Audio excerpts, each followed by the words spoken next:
शाहपुर के लंज रोड पर पंधु के नजदीक एक्सपायरी दवाइयों की बड़ी खेप बरामद हुई है। वहां पड़ी हुई बोतल, ट्यूब और टैबलेट इंजेक्शन मिले हैं तथा यह बरामद हुई दवाइयां एक्सपायर हो चुकी हैं। एक्सपायर्ड दवाइयों को नाले में फेंक दिया गया है। आखिर यह खेप किसने फेंकी है, यह अभी तक पता नहीं चल पाया है। मुख्य चिकित्सा अधिकारी कांगड़ा डॉक्टर गुरदर्शन गुप्ता ने कहा कि उनके संज्ञान में यह मामला आया है। उन्होंने कहा कि शाहपुर विधानसभा क्षेत्र में एक वीरान स्थान पर एक्सपायरी दवाइयां मिली है। उन्होंने कहा कि मामले के ध्यान में आते ही उन्होंने ड्रग इंस्पेक्टर को तत्काल मौके पर भेज दिया है।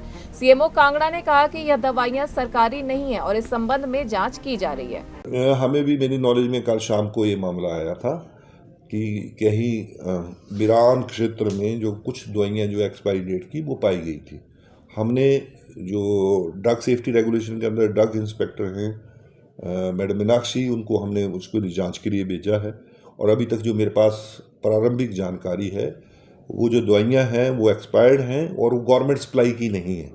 वो कहाँ से आई ये जांच का विषय है। हमारी जो टीम है वो घटना स्थल पे है। जैसे ही कोई फाइनल रिपोर्ट आएगी उसके बाद ही मैं अगली की डिटेल आपके साथ शेयर कर पाऊंगा। वहीं दूसरी ओर मुख्य चिकित्सा अधिकारी कांगड़ा डॉक्टर गुरदर्शन गुप्ता ने बताया कि धर्मशाला उपमंडल में फैले डायरिया को लेकर राहत भरी खबर आई है। डायरिया प्रभावित क्षेत्रों में महज 3 नए मामले सामने आए हैं।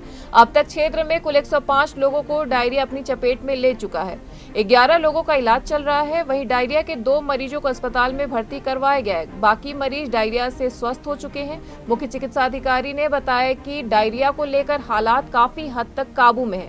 उन्होंने कहा कि स्थिति अब पूरी तरह से नियंत्रण में है और डायरिया के मामलों में लगातार कमी दर्ज की जा रही है। सीएमओ ने कहा कि खंड चिकित्सा अधिकारी तियारा की निगरानी में 3 रैपिड रिस्पांस टीमें लगातार फील्ड में सक्रिय है। रैपिड रिस्पांस टीमें घर घर जाकर लोगों को बचाव के तरीकों के बारे में जानकारी उपलब्ध करवा रही हैं। लोगों को दवाइयां, ORS और जिंक की गोलियां उपलब्ध करवा रही हैं। उन्होंने कहा कि हालात काबू में आने तक पंतेहड़ पासू, शीला चौक और भटेहड़ रैपिड रिस्पांस टीमों की निगरानी में ही रहेंगे। पिछले कुछ दिन पहले जो था, हमें जो धर्मशाला का नज़दीक का क्षेत्र है, 3 पंचायतें हैं, शीला, पासू और सुक्कड़, वहाँ से एक आउटब्रेक रिपोर्ट हुई थी डायरिया की।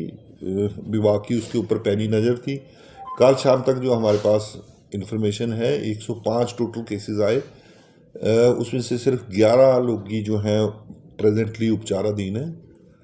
बाकी स्वस्थ हो चुके हैं। सिर्फ 2 रोगी हैं जो एडमिट है।